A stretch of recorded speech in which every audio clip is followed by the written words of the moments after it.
So welcome to Macro School Weekly. In the kitchen today, I'm going to be showing you how to make these delicious vegetable nuggets. So before I do though, I have a question for you.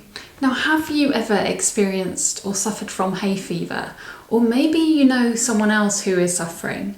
Now, in this week's Macrobiotic Wisdom and Knowledge, Oliver shares the lowdown on hay fever and how we can understand what's really going on and how we can use our food choices to treat and heal this condition. So let's take a look. Tonight, we're going to talk about hay fever, stimulated by lots of people around getting hay fever symptoms. It seems to be particularly bad the last couple of weeks. And some people getting it mildly, some people getting it seriously, and really can be really quite debilitating and very unpleasant. However, in my experience of giving dietary and health consultations over many years, this is a problem that almost always can be healed. Not necessarily instantly, it can take time, but it's definitely a problem that can be healed. Let's think about what is actually happening when we get hay fever. So what is it that causes hay fever? A bit of a mystery in Western medicine, offering more symptomatic kind of treatments. So my understanding from macrobiotics and oriental medicine is that when it's primarily caused by diet, of course emotions, lifestyle, pollutants and other things can all have an effect as well. But in my experience, it's primarily diet caused, because I've seen people change their diet and then get a lot of improvement.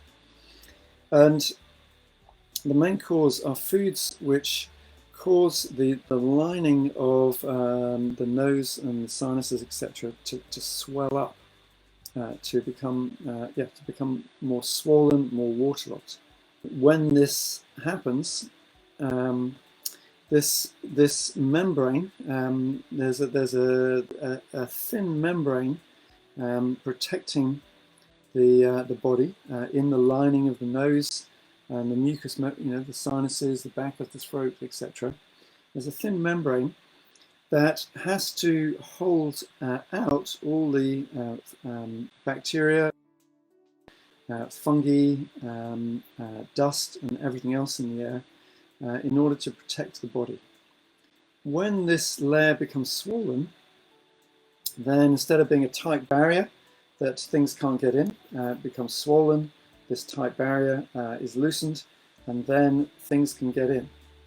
This can not only make us more likely to pick up infections, viral infections, including COVID, but it also means that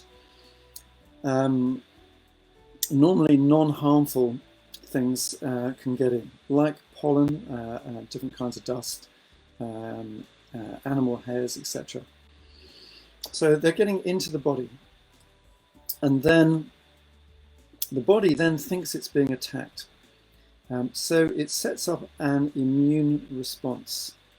So although the symptoms of hay fever may seem very unpleasant, the eyes, the nose swelling up, becoming red, maybe becoming hot, maybe some pain, mucus, water being produced, actually a normal inflammatory response. The body does this because it thinks it's being attacked. So it it creates chemicals that allow the small blood capillaries to swell up. So then they have more spaces between the cells of the capillaries, so that fluid escapes, and also more white blood cells, that the cells protecting the body can squeeze through, because if the body's being attacked by a virus or bacteria, white blood cells need to get there.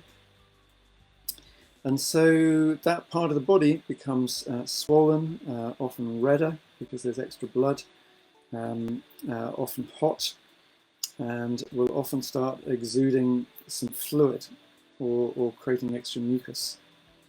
And that really is, those are the symptoms of hay fever. One of the chemicals that triggers this inflammation is histamine. You've probably heard about histamine. So the kind of Western medical approach to hay fever is to take antihistamines, chemicals which block histamines, which can somewhat reduce the inflammation. But in my experience, sometimes with milder hay fever, it helps to some extent, but some people find that it makes some difference, but really it doesn't take away all the symptoms. So that's the kind of chain of events which is creating hay fever. So really it's when normal, non-harmful substances are triggering an immune and inflammatory response. We've lived, all of our evolution in nature, where there has been different kinds of pollen and dusts and so on. So it's not really a problem with the environment, it's more of an internal problem. So what can we do about it? So we need to avoid the foods that cause this swelling and weakening of the mucous membrane in the nose and sinuses and throat, etc. In macrobiotics, we look at foods on a scale from yang to yin, and you could say contractive to expansive. Very, very simple way of looking at the effects of foods, but very effective in understanding a lot of health problems. What foods cause the swelling? It's what in macrobiotics we call more expansive foods, and these include, maybe a little more mildly, but includes fruit. Also sugar itself, refined sugar, different forms of sugar, really expand that mucous membrane. Other expansive foods, strong spices, really heating spices like chili, paprika. You can kind of tell when you eat them that your mouth heats up, and you look in your mouth, it's going red, your lips may go red, there's a bit of inflammation happening there, weakening of the mucous membranes. Includes, let's talk a bit about drinks. So soft drinks, Coca-Cola, etc., containing sugars, other things imitating sugars, really strong yin effect.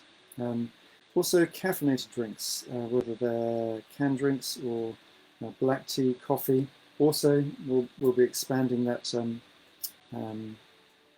mucous membrane. And alcohol. So alcohol, you may experience, you drink alcohol, you become a bit soft and fuzzy, also weakening the mucous membrane. Those are the things which weaken the mucous membrane. So what is going to strengthen the mucous membrane? In one word, whole foods. We're in hay fever season now, so great to make these changes now, but also good to keep these changes up because through the autumn and winter, so that next spring your mucous membrane is going to be in a stronger state, making a better barrier to the pollens and dust, etc. That you may also have allergies to. So your experience next spring and summer will be very much better. Everybody's different, everybody's health condition is different, so the rate of improvement is different in different people, but really I've seen a lot of people drastically improve or get rid of their hay fever. If you or anybody wants more in-depth help, I do give health consultations in person and also online, especially if you have a more deeper, longer-term problem that you want to turn around, then it can be useful to get some very specific advice to help your individual health. Oriental medicine gives very individualized, personalized advice, assessing the health of the whole body, the different organs, and seeing where there are imbalances and giving tailored advice to help with particular imbalances in the body. So I just mentioned a little bit about, if you'd like to know more, we're running online courses from September, online cooking courses, the 6 Steps course that I run, which is a really in-depth look at how to look after our health. We have residential cooking courses, 5-day residentials with cooking and studying a lot of Oriental medicine in small groups, generally it's small groups, so you get a lot of personal guidance and help. And in October we have our next 30-day foundation course, which is spread over 9 months, mostly in 4-day blocks, really going in depth into Oriental medicine and cooking and Darien exercise and emotional healing. We've got a wonderful kitchen with 10 workstations that people love being in, so that you can develop your cooking skills, whole foods, plant-based cooking skills. And it's called the foundation course because that, if people want to go on to train professionally, to become a health coach, a professional whole foods chef, a well-being shiatsu practitioner, then you can go on to a 2nd year course to get professional qualifications and a 3rd year course to go deeper. Welcome back into the kitchen, where today I'm going to be showing you how to make these lovely little vegetable nuggets. Now these are perfect for packed lunches, as a little snack or as part of a main meal. We are going to begin by placing the cooked peas, the cooked corn and the raw red onion into a blender. Add in the herb salt and the maple syrup. Blend for about 10 seconds, leaving the mixture a little bit chunky. Transfer to a bowl. Add in the buckwheat flour and mix well. Form into nuggets. Now heat up some sunflower oil and deep fry the nuggets until golden brown, around about 3 to 4 minutes. Place onto kitchen paper before serving. Okay, that is it for today. Thank you so much for watching. We will see you again next week.